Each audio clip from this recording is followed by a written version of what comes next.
Okay. Your first homework assignment, the getting started with website, is due on Friday, uh, the 23rd.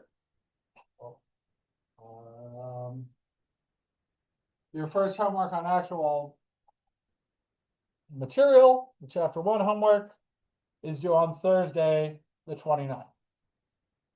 So first homework, the getting started homework, is due Friday this week. Your name?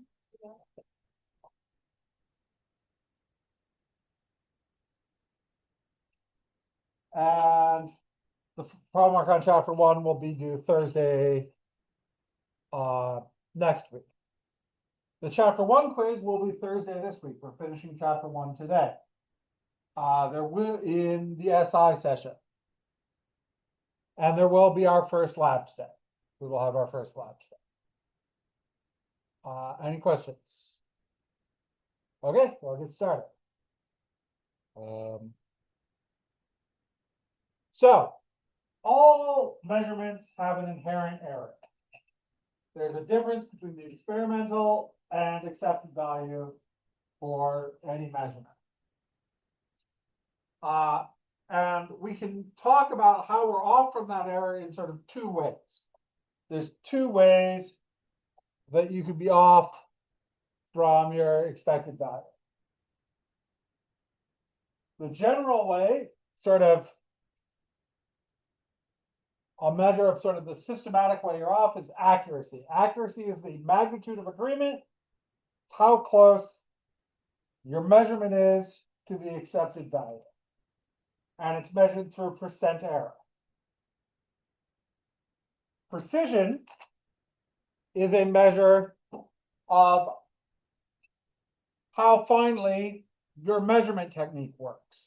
So accuracy is how well you're hitting the target. Precision is how much spread you have naturally.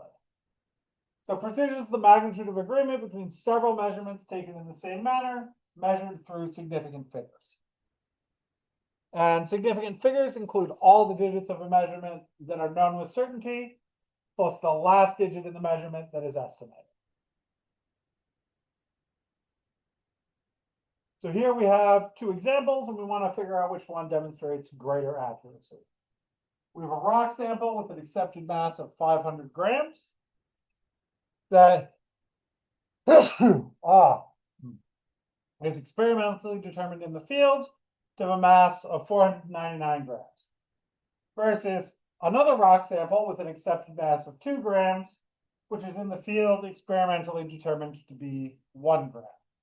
Which of these measurements do you think is the more accurate measurement? They're both off by 1 gram. What? That's the less accurate measurement. So to figure this out, we can calculate percent error. The more error you have, the less accurate your measurement is. So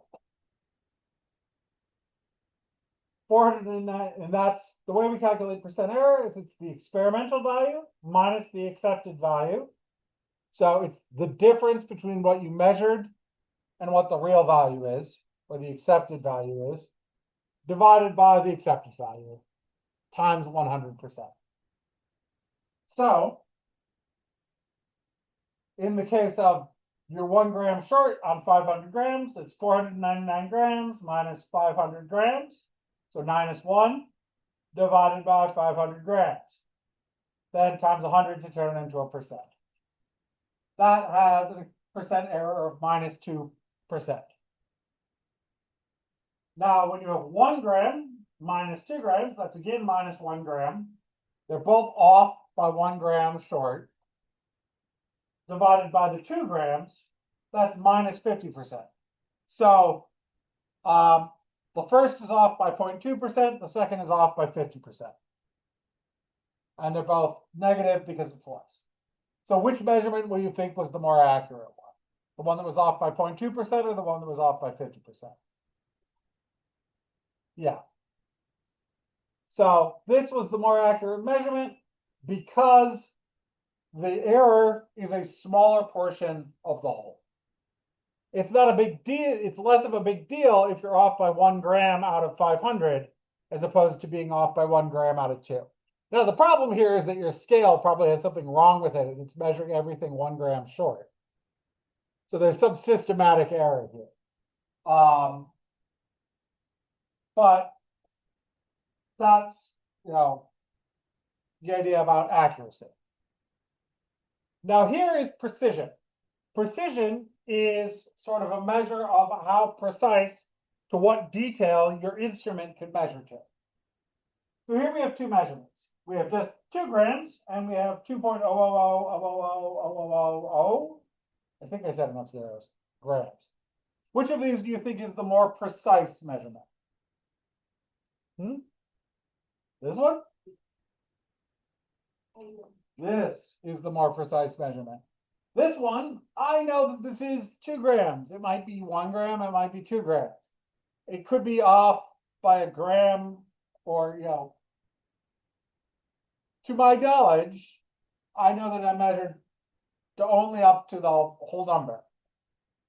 If it was like 2.1 grams, I'd still get 2 grams.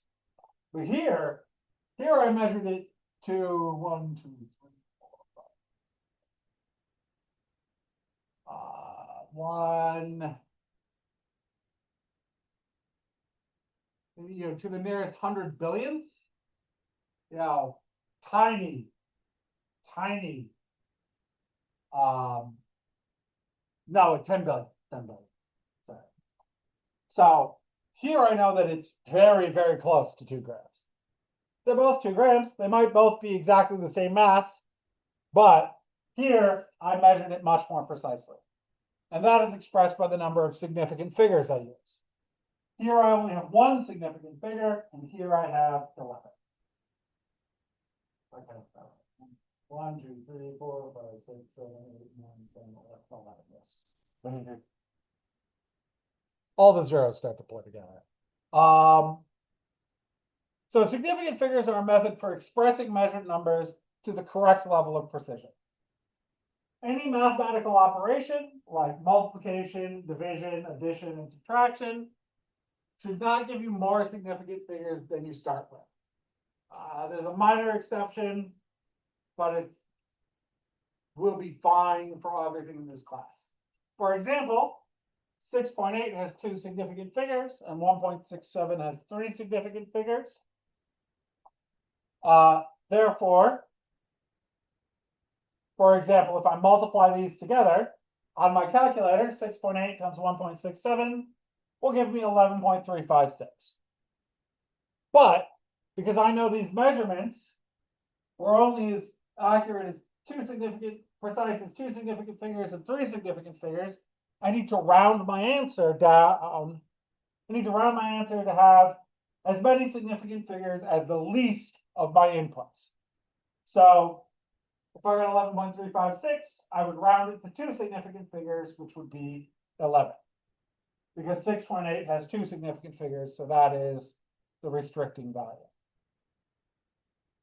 And this is particularly important when you divide, because division tends to give you lots of extra digits.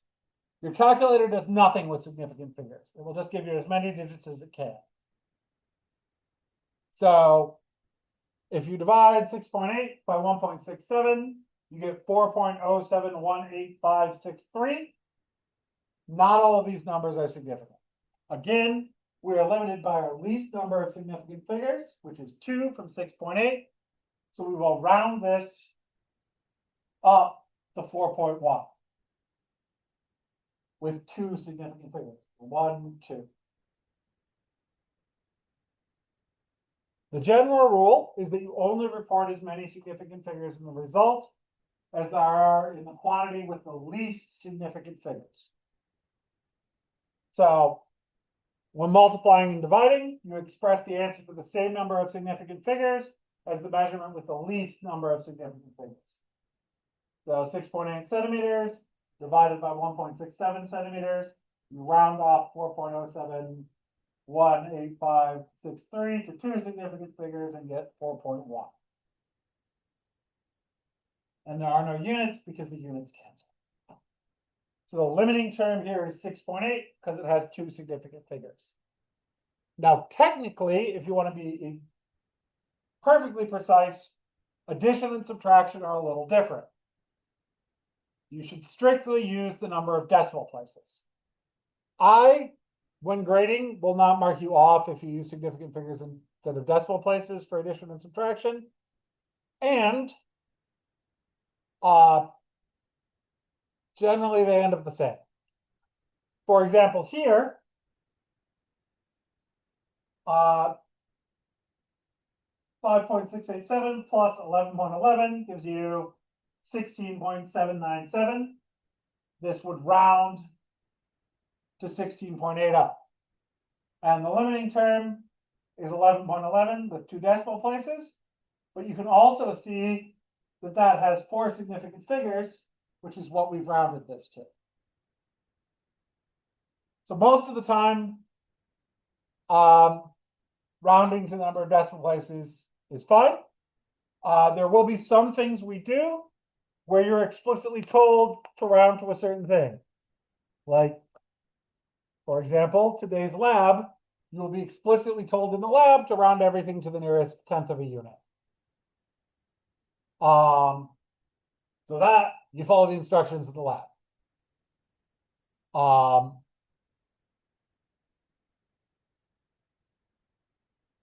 So why do we care about significant figures? We care about significant figures and keeping track of the right number of significant figures because it tells us how precisely we know something. And it helps preserve that information through calculations. And this thing about the fact that adding and subtracting, you use decimal places into significant figures that explains why you can actually get more precision by taking a bunch of measurements and averaging them. Because the process of adding everything up to average and then dividing can end up giving you more significant figures than you started. But again, it's not going to be terribly important in this class.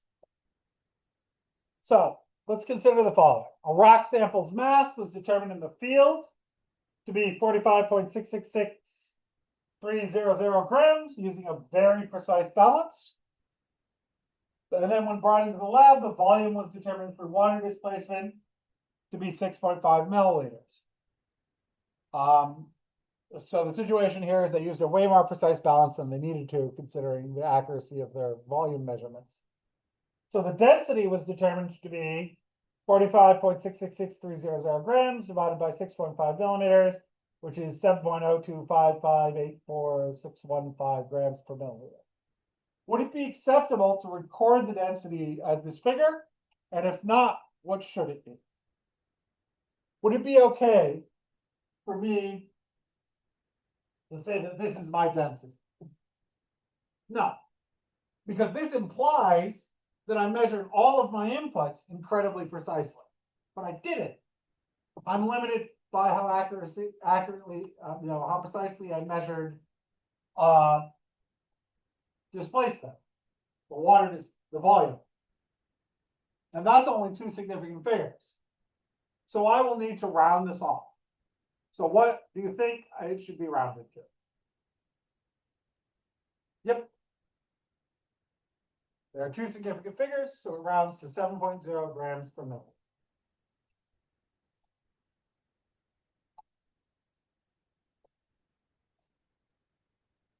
So here are the rules to figure out how many significant figures are in a number. All non-zero digits are significant. So both 23.4 and 234 have three significant figures. Any zeros in the middle between non-zero digits are also significant. So 20.5 has four significant figures, 407 has three. Now, leading zeros on the front, are not significant. They're never significant. These are used to locate a decimal point. They're leading zeros.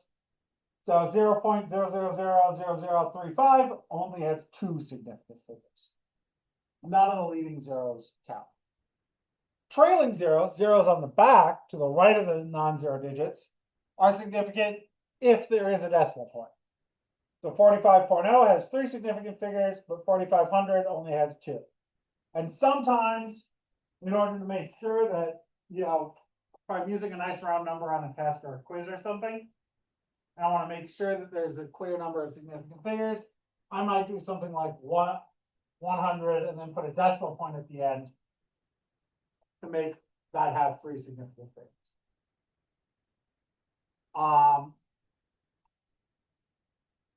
Just to make it clear. So that's the rules for significant figures. This particular class is not going to have a lot of that, but it will have some. That's how you can count how many significant figures. And remember, when you do a calculation, your output has as many significant figures as the least of your inputs. That's the general rule of thumb. So here, how many significant figures are in the following measurements? 200.0 grams. How many significant figures do you think that is? This is 4. All of these are significant. Because there is a decimal point, all of the trailing zeros are significant. If it was just 200 without a decimal point, it would only be 1.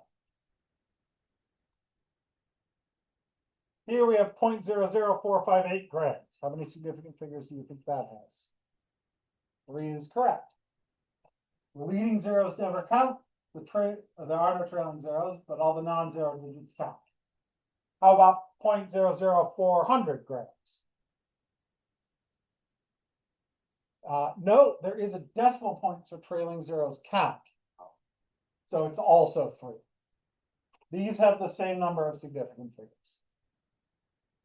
505 grams, 3. Zeros in the middle always count. And then 5 cupcakes. So anyone have a guess on 5 cupcakes? What? Yes, you read to the next slide. So 5 cupcakes is an exact count of something. So for exact numbers that are like an exact count of something, those we treat as though they have unlimited significant figures. So exact numbers, so like the number of people, items, etc., things that have no question of precision, have an unlimited number of significant figures and are therefore not considered when rounding off answers in a problem. Basically, if it's an exact count, like 5 cupcakes or 8 cupcakes, you just ignore it and worry about the other numbers.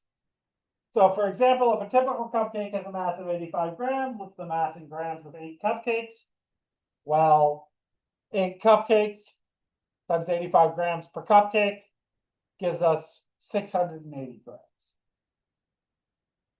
And we'd round that off to 2 significant figures because 85 has 2 significant figures.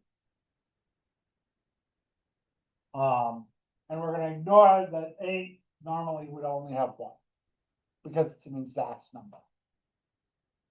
And in general, we have to round off numbers to the right number of significant figures, and the rules for rounding are fairly straightforward. You look at the next digit, the first digit you would drop. So to find the number of significant figures, you could start counting from the first non-zero digit and figure out how many digits you should keep.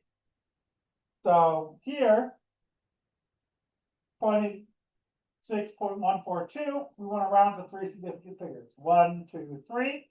Then we can look at the next digit. This is the first thing we're going to drop. This 4 is less than 5. That means this number is closer to 26.1 than it is to 26.2. So we will round down. If the first digit to be dropped is 5 or greater, then that number is closer to the next number up. So here, 10.063, this is closer to 10.1 than it is to 10.0. So we'll round up to 10.1. So here you can see you're looking at numbers between 20.5 and 20.6. 20.53 is closer to 20.5, so it will be rounded down.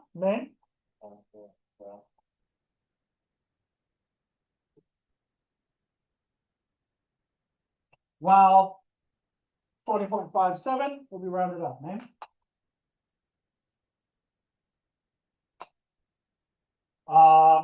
Because it is closer to 20.6.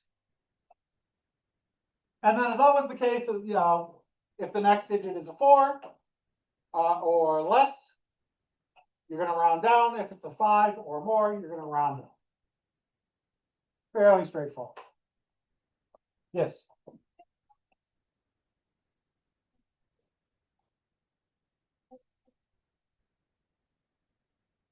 Right. So if it was like, so let's say you were rounding 275.3 to two significant things. Well, I count 1, 2. I'm going to do this here. So I keep the 27. This is a 5, so it's going to go up. So it'll be 28. And then in order to preserve where the decimal point would be, I need to keep the zeros. So that would be 28.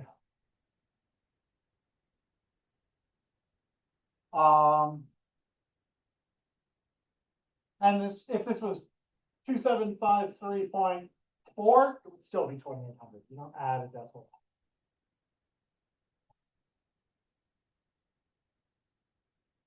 Because if you added a decimal point here, that would imply that this had 4 students.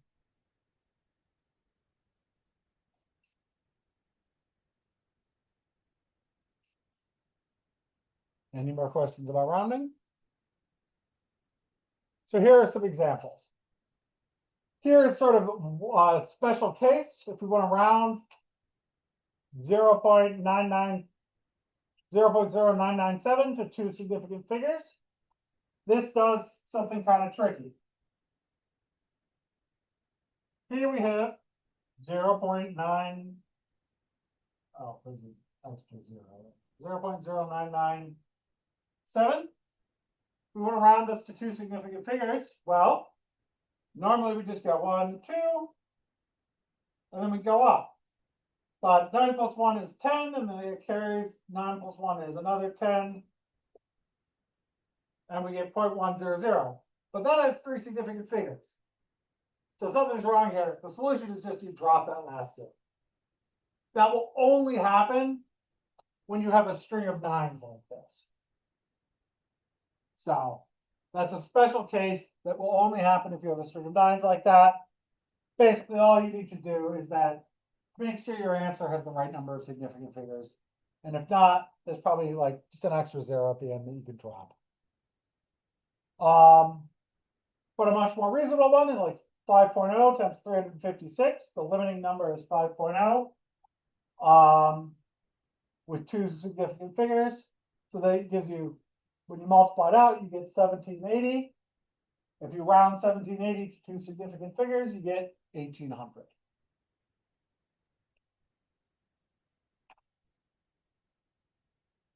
Now, often we need to talk about very big or very small numbers. That's going to particularly come up in this class. So it's more convenient to represent these in what the book calls power of 10 notation, what I will generally call scientific notation, because that is the more formal term, though power of 10 notation is more general, would cover a larger variety. Scientific notation is a bit more restricted. But we will be doing scientific notation. So for a very small or very large number, to write it in scientific notation, we can write it as a smaller or a smallish number. In scientific notation, that number will be between 1 and 10 times a power of 10.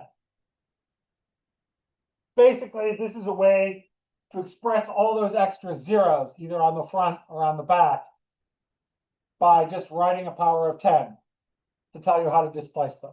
So for any thing that is 1 followed by a bunch of zeros, or 1 with a bunch of zeros in front of it, is a power of 10, because we use a base 10 number system. So for example, 1 million is 10 times 10 times 10 times 10 times 10 times 10, or 10 to the 6th power. It's 10 times itself 6 times. 1 over 1 million is 1 over 10 to the 6th, or 0.00001. That's 10 to the minus 6th power. So that's power of 10 notation. If we want to express a big number, we can express it as a power of 10 times a small number. This makes things easier to write. We don't have to write all those zeros. It also makes things a lot easier to read because you don't have to parse all those zeros. Because, you know, when you have more than 6 zeros in a row, it's hard to read. And we'll be dealing with things where if we wrote them out, you need 30 zeros. So, you know, no one wants to write that. Yeah. So, for example, some simple examples of things written in power of 10 notation. 247 you could write as 2.47 times 100, or 10 to the 2. And you do need to preserve significant figures and things written in scientific notation. The rule for scientific notation is the number that you're multiplying by a power of 10 always has exactly 1 digit before the decimal point. And that digit is not 0. So these are all in scientific notation. And the general rule to convert is that when you move the decimal point 1 place to the left, so all you're doing is moving the decimal point. Here, we're going to move the decimal point 2 places to the left. Every time we move the decimal point 1 place to the left, we increase the power by 1. Every time we move it from one place to the right, we decrease the power by 1. And if there's no power written, like in these, you can assume that power is 10 to the 0. Because 10 to the 0 is 1. So here, we move 2 places to the left. We get 2.47 times 10 to the 2. Here, we move 1, 2, 3, 4, 5 places to the left. We get 1.86 times 10 to the 5. Here, 1, 2, 3, 4, 5, 6 places to the left. 4.705 times 10 to the 6. And these are preserving these number of significant figures. Now for smaller numbers, 1, 2, we move to the right. We move the decimal place to the right, and we decrease the power. Negative numbers. So 2.5 times 10 to the minus 2. So in general, when you see something in scientific notation, positive powers, big numbers. Negative powers, little numbers. Here, we have 0.000408. We move 1, 2, 3, 4, 5 places to the right. So we have 4.08 times 10 to the minus 5. Here we have 1, 2, 3, 4, 5, 6, 7 places to the right. We have 1.0 times 10 to the minus 7. And because this 0 at the end is significant, we have to preserve it. Any questions about scientific notation? The general rule is when you move the decimal point to the left, you increase by 1. When you move it to the right, you decrease.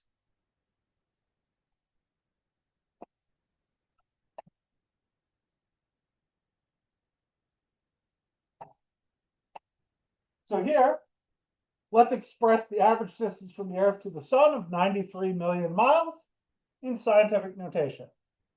Well,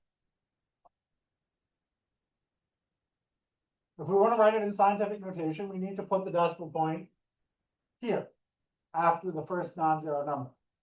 It started over here. So 1, 2, 3, 4, 5, 6, 7 places to the left. That will move us to move the decimal place to right after the first non-zero digit. So this will be 9.3 times 10 to the 7 miles. Yes. You also do it this way. I did 93 times 10 to the 6. That would not be scientific notation. It'd be the same number, but it wouldn't be scientific notation. Because scientific notation has to always have the decimal point after the first non-zero digit. So that's a rule for scientific notation. Technically, what you did would be, well, I mean, it'd be, if I didn't say scientific notation, that'd be a fine answer because it's the same number. Strictly speaking, it is correct if it was engineering notation, but we will never use that in this class. But you may find it on your calculator. Often your calculator will have a way to enter things in power of 10 form. On TIs, it's a little EE button. It'll put a little E. If you're trying to enter an answer in on your homework in scientific notation, which you'll do at least once because it's in the practice problems, this you would write as 9.7. The homework, you use a lowercase e and then the pound. So that's how you'd enter that into WebAssign. On a TI calculator, this E button, and it'll put a little, well, it depends on the version, but on the older ones, it puts a little capital E where this is. The exact notation for, the shorthand with the E varies from place to place. But on your homework, it is a lowercase e. And it needs to be lowercase. It doesn't work with capital, which is annoying because in most places they use a capital.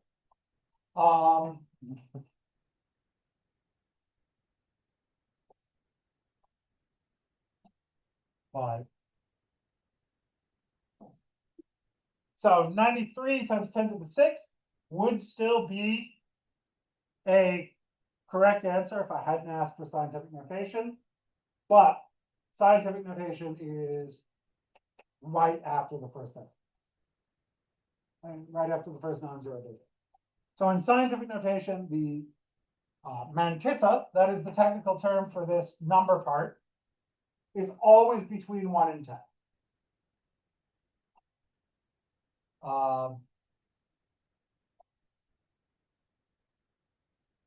And this is like very useful, this sort of general idea of writing things as number times power of the base. You ever heard of floating point numbers in computers? That's what they're doing as well, but in binary. And then there's some weird shortcuts you can do in binary. You don't have to store the very first digit, for example, because it's always 1. But that only works in binary. So the general rules for scientific notation: the exponent of power of 10 is increased by 1 for every place the decimal point is shifted to the left. The exponent of power of 10 is decreased by 1 for every point the decimal place is shifted to the right. And to put it strictly in scientific notation, the decimal place has to be after the first non-zero digit. So 360,000 becomes 3.6 times 10 to the 5 because you need to shift 5 places to the left. 0.0694 becomes 6.94 times 10 to the minus 2 because you have to shift 2 places to the right.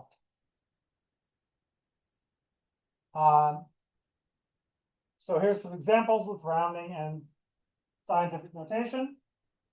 Here we have 5.6256 times 0.012. That gives us 0.067507. We round this to 2 significant figures. This rounds because the limiting value is the 0.12 that has 2 significant figures. This rounds to 0.068. And if we then want to write this in scientific notation, we'll have to move the decimal point 3 places to the left. 1, 2, 3. And we'll get 6.8 times 10 to the minus 3.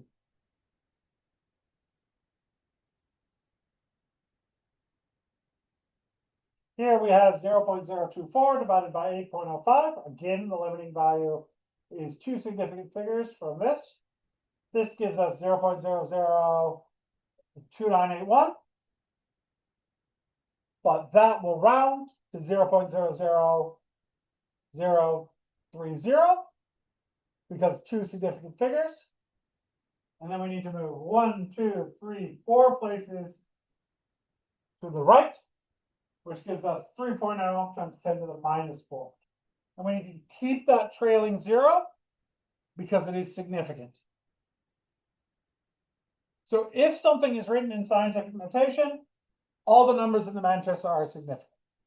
Very easy to get the number of significant figures because there are never any leading zeros. There's always a decimal point. So all digits count.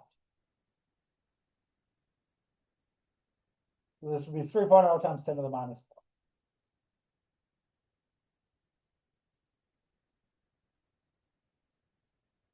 So, oh, we're getting through this faster than I expected.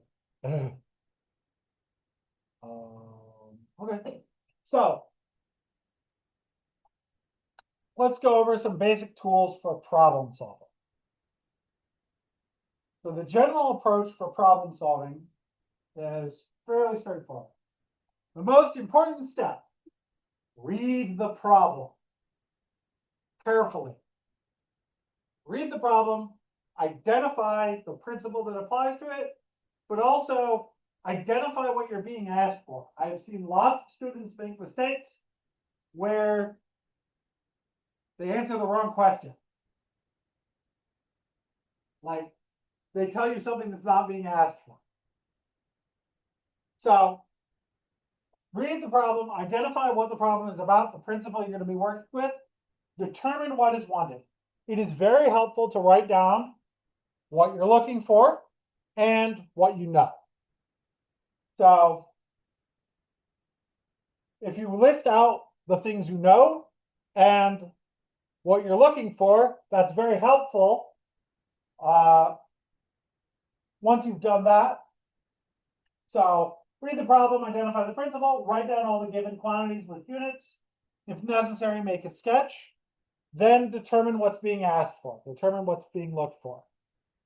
Once you write down what you know and what you're looking for, check your units. Generally, you're going to want to have everything in the base units. So if you have to do any conversions, or if it seems like you're going to need to do conversions, do some conversions. Then identify what equation you'll need. Knowing what you know and what you're looking for is a great way to figure out what equation you need, because your equation is going to involve what you know and what you're looking for. Yeah. Then do the math using appropriate units, round off, and adjust the number of significant figures. So here is an example. The Earth goes around the sun in a nearly circular orbit with a radius of 93 million miles. How many miles does the Earth travel, making one revolution around the sun? So this is, it's helpful to draw a picture. Here we have the Earth. It's going around the sun in a circle.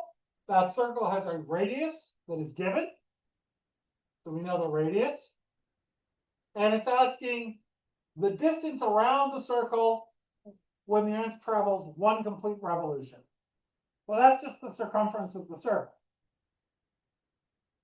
So what we're looking for is the circumference. So we know the radius, it's 93 million miles. We're looking for the circumference. We now need to identify what equation we need to use. Well, that's going to be the equation for the circumference of a circle. So we know the radius, it's 93 million miles, or 93 times 10 to the 6. I put it in like this because it's easier to write it and do the math real quick. And then I'll round it at the end. Circumference, we don't know. The formula for circumference is 2 pi times the radius. So we've determined what parts of the question are important: the circular orbit, the radius of 93 million miles, and how many miles the Earth travels in one revolution. So we're dealing with circumference. So in order to solve this, we need an equation for a circular orbit and circumference.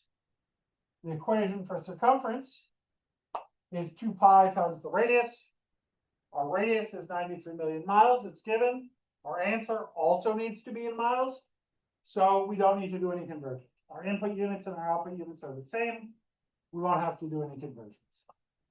And our equation, circumference is 2 pi times the radius. So pi is a constant. It's 3.14159 dot dot dot. So we would multiply. Circumference is 2 pi times the radius, so 2 times 3.14159 times 93 million miles, or 2 times 3.14159 times 9.3 times 10 to the 7 miles, gives us 58.43357, 4 times 10 to the 7 miles, which is 58 times 10 to the 7 miles, rounded to two significant figures. Then, to get it in scientific notation, we have to move the decimal place one place to the left. So it'll be 5.8 times 10 to the 8 miles. And that is the distance the Earth travels in one revolution around the sun. You could also write it as 580 million or 580 times 10 to the 6th, maybe. Depends.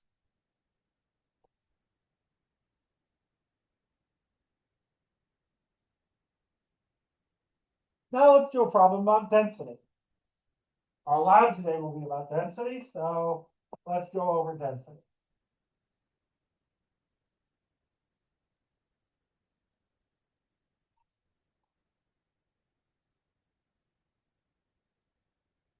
So, density, or rho, is mass over volume. So, if the density of iron is 7.87 grams per cubic centimeter, what is the volume of a 58.222 gram sample of iron? Well, we know density is mass over volume. We want to find volume. We can multiply both sides by volume. Volume times density equals mass. And then we can divide both sides by density. Volume is mass divided by density. You can also realize that we want to go from grams to cubic centimeters. So we're going to divide by the grams per cubic centimeters to cancel the grams and get cubic centimeters.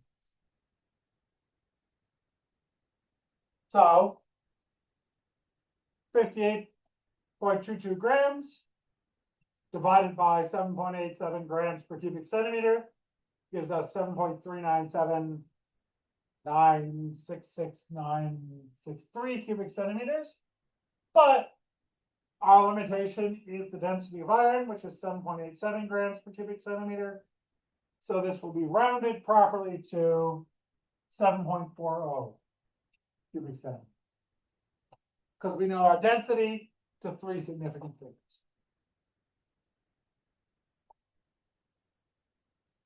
Any questions? So in today's lab, we'll be calculating density from mass and volume, which is a little more straightforward. But I see some sort of confused looks, so I'm just wondering if there are any questions. Oh, you don't strictly need this. You could write this as 58.222 grams over 7.87 grams per centimeter cubed. This was written this way just to make it a little clearer how you end up with centimeters cubed as your units. But because we're dividing by 1 over centimeters cubed, the grams cancel and you get centimeters cubed. You get 7.40.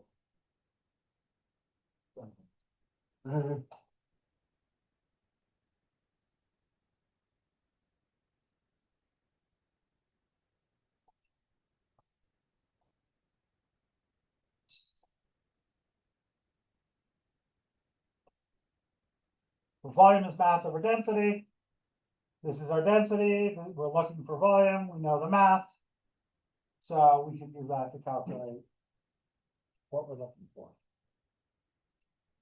Okay, so that's the end of chapter 1. We still have a little time.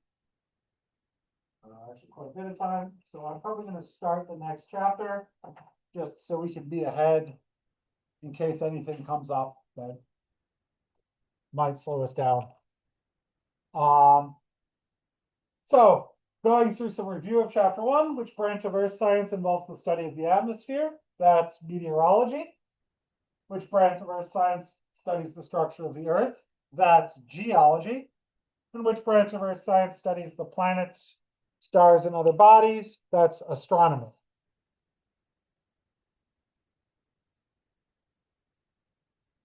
And our senses allow us to make observations of the world around us. We call a possible explanation of these observations and measurements of the world around us a hypothesis. We carry out what we carry out to check if the possible explanation is plausible are experiments. And an accepted explanation for phenomena that stands up to exhaustive testing is a theory. What we call a concise statement that only describes but does not explain phenomena is a law. The variable in an experiment that is controlled by the experimenter is the independent variable, because it's the one you have control over. It doesn't depend on anything in the experiment. The variable in an experiment where a change is looked for, or what we record and observe, is the dependent variable. The 3 common fundamental units, often measured in meters, kilograms, and seconds, are units of length, mass, and time. The metric system is based on the number 10. The meanings of the following metric prefixes: kilo is 1,000, centi is 100th, milli is 1,000th, and mega is 1,000,000. And when abbreviated, milli is a lowercase m, mega is a capital M. There is a question on your homework where you need to remember that distinction. What do we call the mass per unit volume of a substance? Well, that is the density. Here is a conversion of 18 feet to meters, given that there are 2.54 centimeters in 1 inch. So first we'll convert feet to inches. So 18 feet times 12 inches per foot. Then we'll convert inches to centimeters. So we also multiply by 2.54 centimeters per inch. And then we need to go from centimeters to meters. So we'll divide by 100 centimeters per meter, and we'll get 5.5 meters. Here we can convert 250 centimeters to meters. We'll again multiply by 1 meter over 100 centimeters. That will be 2.5 meters, is 250 centimeters. Significant figures are used to express the level of precision in a measurement. The closeness of a measurement to its true value is an expression of its accuracy and can be measured by calculating a percent error. How many significant figures are in the measurement 0.900800 centimeters? This has 6 significant figures. All of these are significant, and there are 6 of them. How would you express the answer to 34.60 times 22? Well, 34.60 times 22 is 761.2. Let's get on the calculator. But limiting value is 22 with 2 significant figures, so you would round it to 760 with 2 significant figures. If we express the number 201,000 in scientific notation, we have to move the decimal place 1, 2, 3, 4, 5 places to the left. So that is 2.01 times 10 to the 5th power. If we express the number 0.00950 in scientific notation, Well, the decimal place needs to be moved 1, 2, 3 places to the right. So that is 9.50, because we need to preserve significant figures, times 10 to the minus 3. If we have a rock with a mass of 6.5 grams that displaces 34.0 milliliters of water, well, what is its density? The density is going to be mass divided by volume. So 6.50 grams divided by 34.0 milliliters, that's 0.19116747 grams per milliliter. But both of our inputs have 3 significant figures, so our output needs to have 3 significant figures. So I'll round this off to 0.191 grams per milliliter. You could also write that as grams per cubic centimeter, because grams per milliliter and grams per cubic centimeter are the same unit. They're the same size. The density of mercury is 13.6 grams per milliliter. So what is the mass of 3.4 milliliters of mercury in grams? Well, density is mass over volume. Multiply both sides by volume, we get mass is density times volume. So 13.6 grams per milliliter times 3.40 milliliters gives 46.24 grams. But our inputs both have 3 significant figures, so we would round this to 46.2 grams. Any questions about any of that? Nope. Okay. Because we still have like 15 minutes left of lecture, I'm going to start up the next chapter so we can be a little ahead of schedule.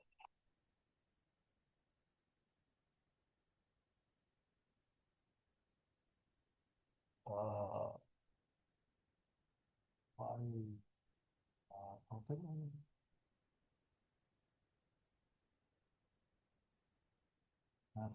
I'm going to click on the wrong spot. So those numbers are obviously wrong. So we're going to ignore the announcements from last semester, and I'll get started. So we were, yes, you have a question?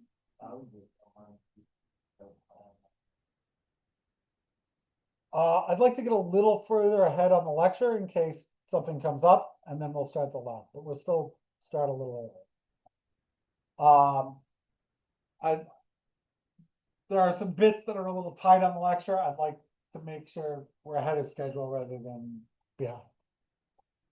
So we're going to start with structural geology and plate tectonics, which is chapter 21. We will describe and differentiate the 4 regions of the Earth's interior: the inner core, the outer core, the mantle, and the crust. We'll describe the primary and secondary waves that result from movements along faults. We'll differentiate their ability to move through the Earth's interior.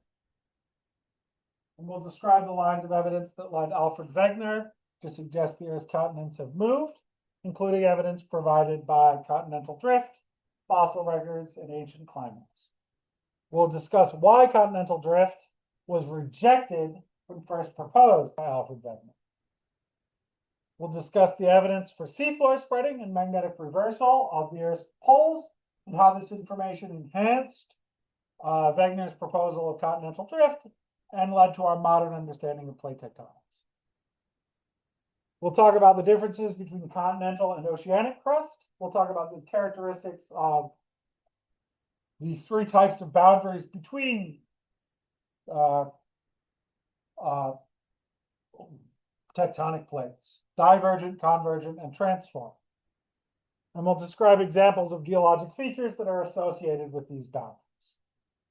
We'll discuss how the movement of Earth's tectonic plates result in geologic features, including volcanoes, earthquakes, and mountains.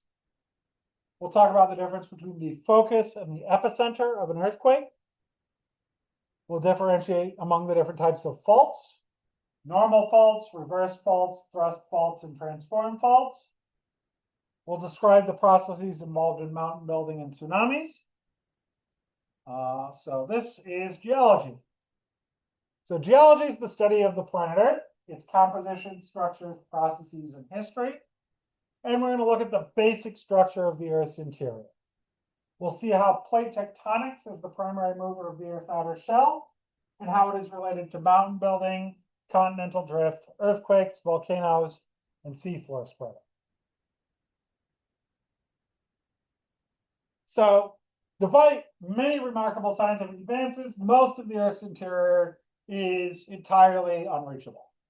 In fact, the deepest any human has gone into the crust, the deepest that any human has accessed into the crust, the deepest hole ever drilled is 12 kilometers deep. That doesn't make it through the crust.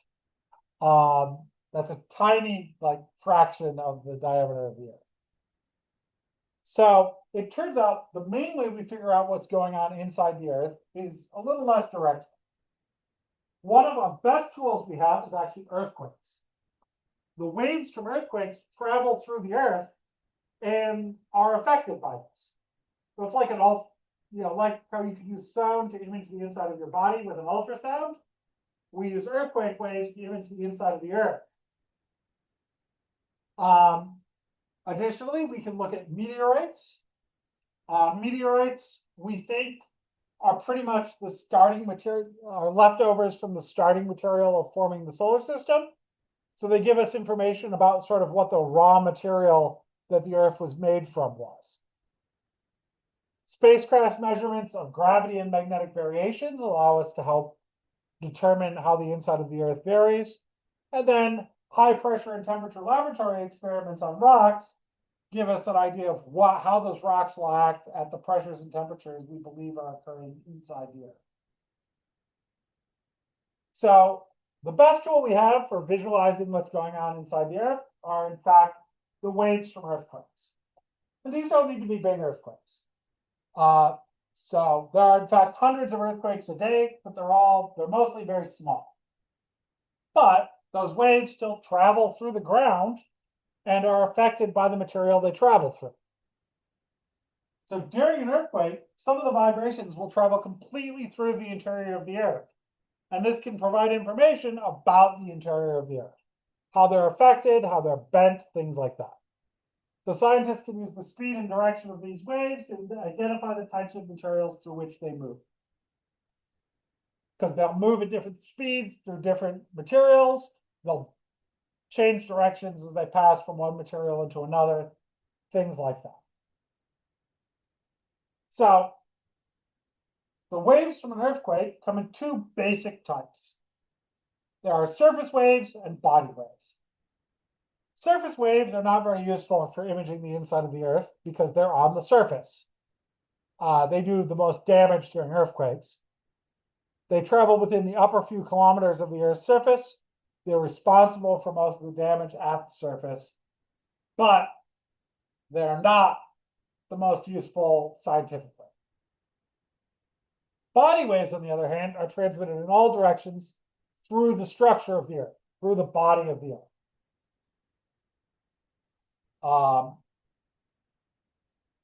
So here is a short video about earthquakes from National Geographic.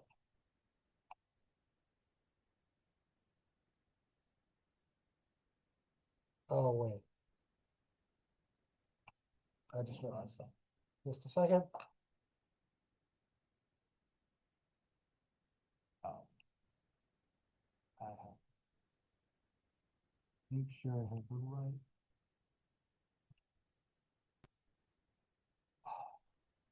Sorry about that. Just need to make sure that the sound works.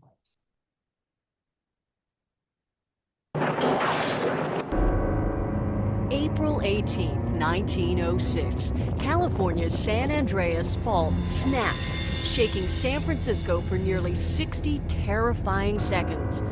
When the trembling stops, the disaster is only beginning. Gas lines rupture, setting off massive fires. Some 700 people die. Most of the city is reduced to ruins. This trembling of the ground, caused when masses of rock suddenly shift below the Earth's surface, is called an earthquake. Hundreds of little earthquakes shake the planet every day, but most pass unnoticed. They usually occur along the boundaries of the thin plates that cover the Earth like an eggshell. Driven by the heat deep within the Earth's core, the plates grind against each other along lines called faults. When the plate's motion is blocked, stress builds up. Finally, the fault gives way. The released energy races through the Earth in the form of seismic waves. Scientists record these waves on a device called a seismograph. These zigzag lines show the strength of various seismic waves. Using the lines, scientists grade earthquakes on the Richter scale. For a quake to measure one number higher on the Richter scale, it must release about 30 times as much energy as the number below it.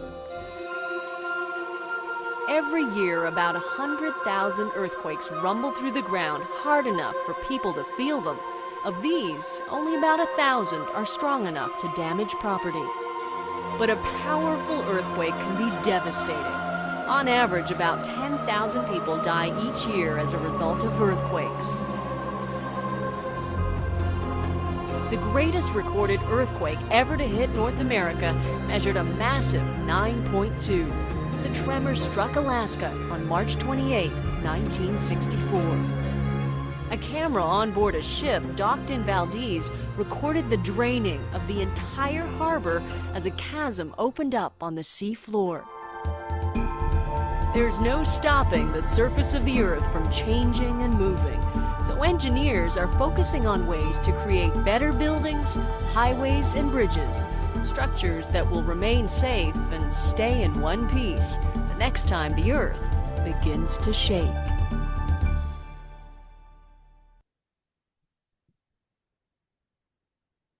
So, surface waves cause a lot of damage, but cannot be really used to image the inside of the Earth.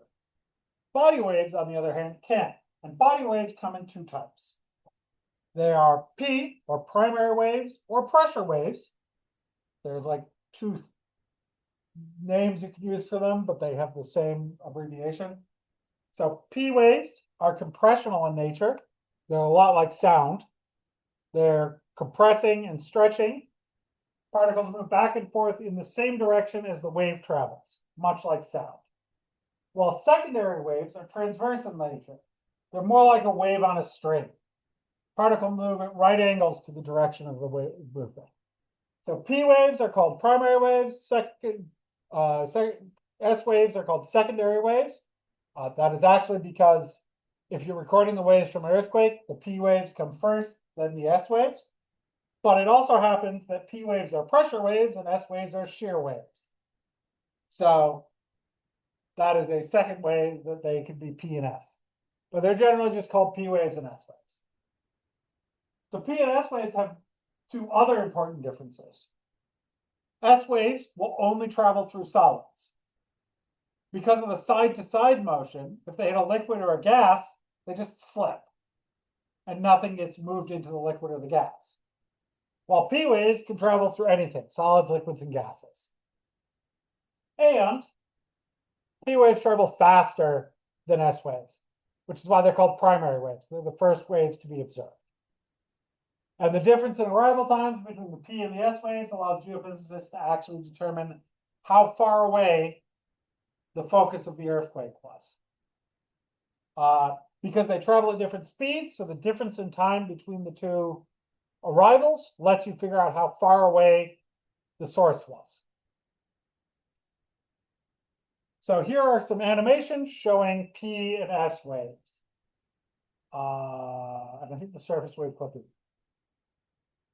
private, so I can't play that one.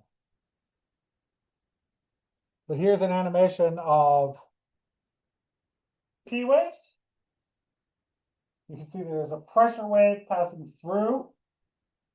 The way the particles are, compressing, they're moving in the same direction back and forth as the wave is traveling.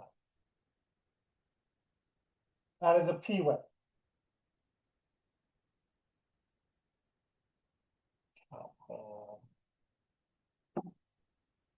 This is an S wave.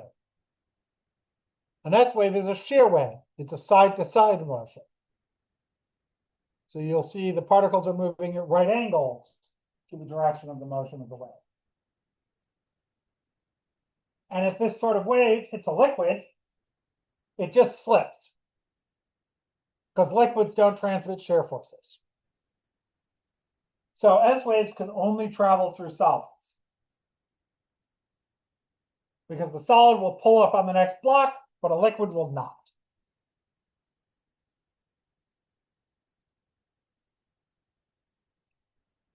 Now, the velocity of body waves depends on the density of the material they're traveling through. The denser the material, the faster they travel.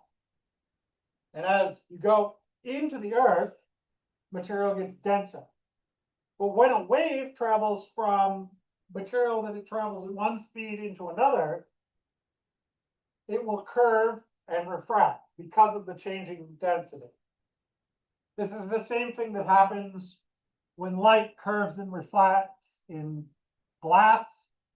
It's, this effect of refraction is what you use if you wear glasses to adjust the focusing. It's what your eye uses to make an image on the back of your eye. The lens in your eye refracts light. So geophysicists can use the travel velocity, the refraction pattern, and the travel path to interpret our modern view of the Earth's structure. So we know that there's a liquid outer core to the core because we can see that the S waves don't travel through that portion of the Earth. They stop. And so we get a shadow zone in S waves. While P waves get refracted at density boundaries, so we can sort of get an understanding of the internal structure and the sharp boundaries. And this builds up our structure of the interior of the Earth. Check what video. No, this? No. And I think I'm going to stop there, actually.